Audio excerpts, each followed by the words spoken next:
Gandang araw. Eto na naman po ako. Magluluto po ako ng aming ulam para sa aming pananghalian.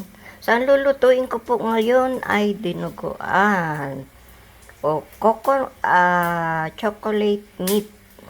So, ang halo ko po doon ay sibuyas at kamatis. Igigisa ko doon.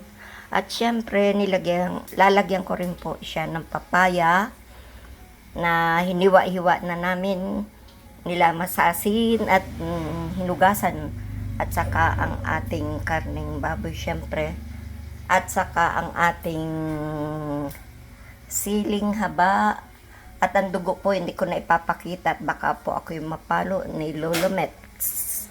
So magigisa na po ako ng sibuyas at bawang. So ito po, ginisa ko na po ang sibuyas at ang garlic powder. So ilalagay ko na po ang karne. So heto na po, nilagay ko na po ang kanyang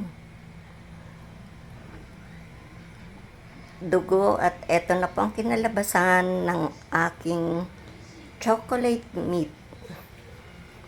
Nilagyan ko rin po ito ng suka at tinimplahan ko na po. Lagyan ng paminta at asin. So, have a good day guys. Sana'y nagustuhan nyo ang aking niluto ngayon. Bye!